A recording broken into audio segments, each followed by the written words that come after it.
Now that we've completed our multi-spot job setup, we can go ahead and begin measurement. As you can see, the screen is showing you all four of your job colors simultaneously. The multi-spot module will show as few as one color, all the way up to 12 colors that are part of the same job on the same screen. That makes it very easy for you to tell what the status is of all the colors that you've measured.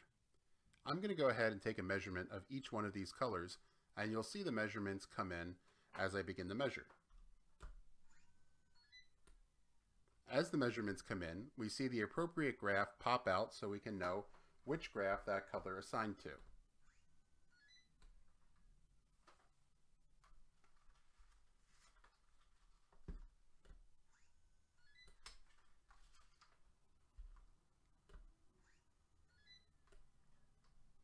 Once I have completed all four of my measurements, I can now take a look around the screen and see that all four of these measurements are passing. I can tell because I'm looking at the green check mark in the upper right-hand corner of each color's window. If I want, or if I'm having trouble with a particular color, I can take multiple measurements into that same one, and they'll automatically be associated to that correct graph. You'll also see that as multiple measurements come in of the same color, the delta E number becomes an average. So with the 5 measurements I've now made on gray, I have a delta E of 1.52, which is the average of all those readings. Let's go take a look at the 2738. So once again, I don't need to tell the software that I've done anything different. I just take the instrument and measure that color, and those measurements correctly assigned to that graph automatically.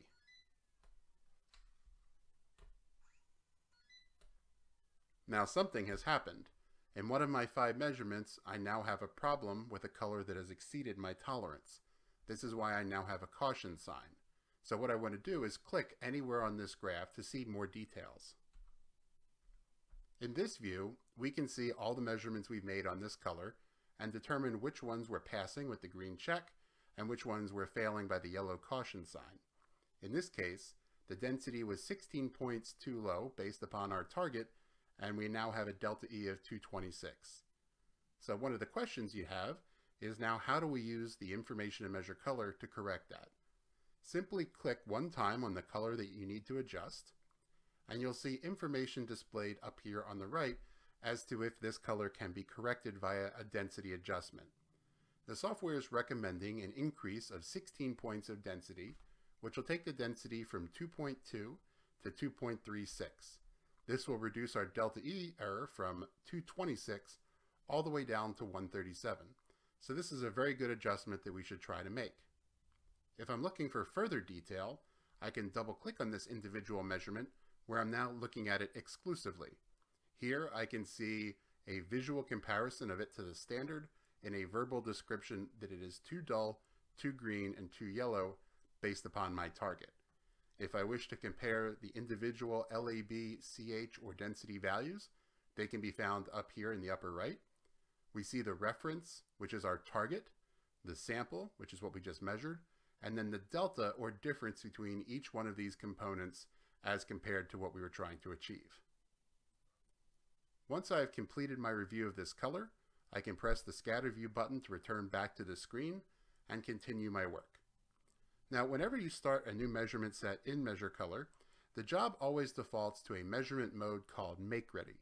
This is to encourage you to take measurements as you go, as you're getting to press up the color, yet tag them in a way that shows that these were not the production measurements that were actually sold with the customer's goods. When you reach a good quality, you can press this button to go into production mode, and then those measurements will be identified as the ones that actually were sold to your customer. Now, as you're taking multiple measurements of multiple pieces or samples off of the press, you want to pay attention to this sequence info box over on the right. Every time we make a pull or a sample set of a different piece of material, we want to make a new sequence. Each sequence is meant to represent one sample, no matter how many colors you measure, but one pull from the end of a roll each time you're going to measure a different piece of material. You'll see that every sequence is date and time stamped, as well as identified its status, which in this case was Make Ready, and 12 measurements were made against this particular sample piece. After I've made my adjustments to my press, say to correct that 2738 problem, I'd want to press this button that says Start New Sequence. This identifies that now I'm moving on and measuring a new piece of material. As you can see, all of my previous measurements have disappeared because now I only want to concentrate on the new measurements I'm going to take right now. Again, I can take them in any order, any sequence, any frequency that I like, and the software will automatically associate them to the correct graph.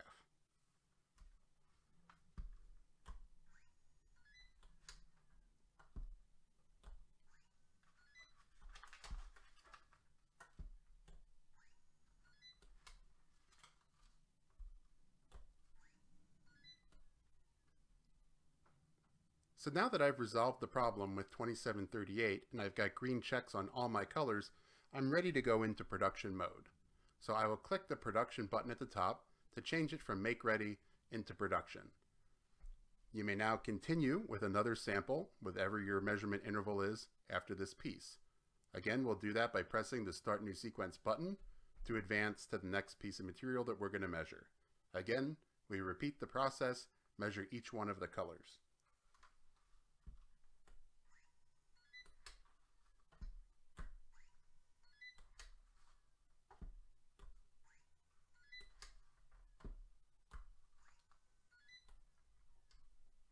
Okay, another good sample here, but maybe I see that 2738 looks like it's approaching going out. So once again, I want to take a few more measurements of it just to confirm that I'm not going out in any other locations.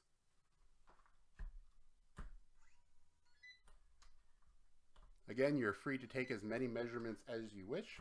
The software will keep recording them and averaging them as you go. In this case, it looks like my average delta E is improving as I take more measurements. So I'm going to say that this piece of material is good to go. And I'm going to go ahead and start a new sequence. So after letting the press run a little while longer and deciding to start my next sampling interval, I'm going to go ahead and take some more measurements.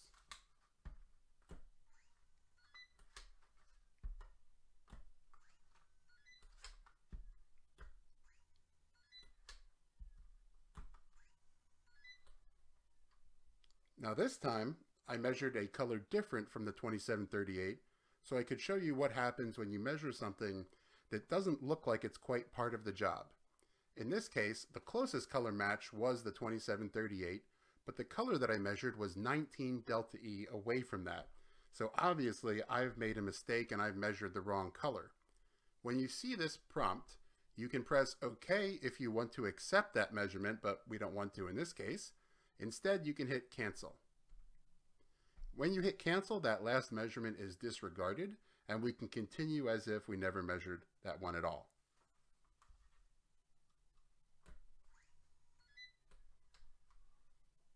So now I've measured another area of 2738, and I see a different symbol in my upper right-hand corner. Now I have a stop sign. I go ahead and click on the color to see what's going on. And the reason I have that warning is that based upon this last measurement I took, this color cannot be corrected via a density adjustment. The software is telling you this by saying, check the ink. If you look at the density recommendation, it's saying that it measured 1.9, and we could increase to 218 to get closer, but that would only reduce the delta E from 442 down to 213, which is not in the acceptable range of the delta E tolerance on this job. So in this case, I want to do some further troubleshooting as to why the color drifted so far. However, one thing that I want to do is this measurement was captured in production mode. Because I'm going to pull these samples or flag them as waste, I'm going to change my measurement mode back to make ready.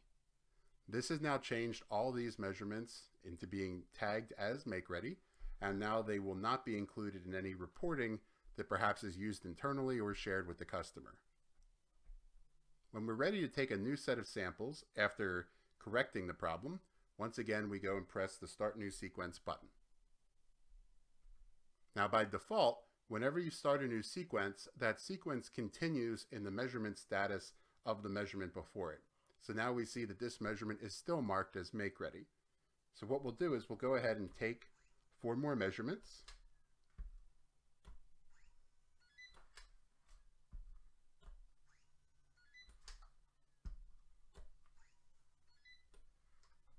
And we'll see now that everything is back under control. So now that I've corrected my problem and I can resume my production, I'm going to go ahead back up to the top, change this new measurement now back to production, and continue on. There are a couple other ways to look at the data. You can move back and forth between your sequences by pressing the previous button. You can also go down to the bottom into the list view.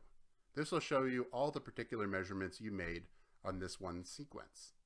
If there's one that I want to look at specifically, I can just double click on it and be brought into that specific measurement. Now, this one provides a good illustration of our ChromaTrack technology. This white dot that we see represents the measurement that we received. The line indicates how adjustments in densities will improve or harm the accuracy of your color match. In this case, as I increase density, either 2 points, 4 points, or 6 points, I can move closer to the center of the color space. Conversely, if I go down 2, 4, or 6 points, I'll move further away. Now we also must be considerate that as we adjust density, we're also adjusting the lightness and darkness of the color. So getting close to perfect color space may have an impact on the lightness, which ultimately does take the delta E further away than maybe where you want to go. So the best combination here of best delta E and best color reproduction is actually happening right here, right next to where we are, which is illustrated by the blue dot with the white circle. Because they're so close together, we can look to the right where it's giving you the density-based guidance, and it's saying improve density by increasing by about 1 point. But this is going to have such a minimal impact, we're just going to leave this here as it is and not worry about it. The last view that you can see down here at the bottom is the spot screen. The spot screen is useful if you want to compare the in-image area to the color bars or the control marks. This screen defaults to what we call the automatic reference selection. What that means is that I can measure any color I wish and it'll automatically select the correct reference based upon the colors in the job.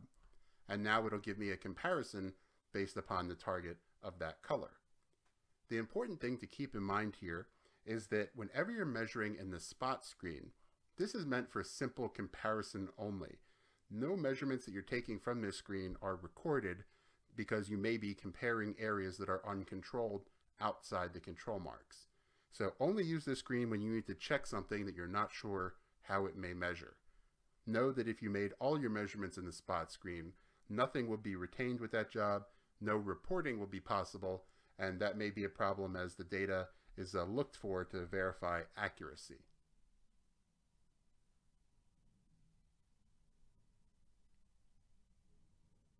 This concludes this measurement video of how to set up and measure a job. We'll continue in another video with how to use some of the more advanced features.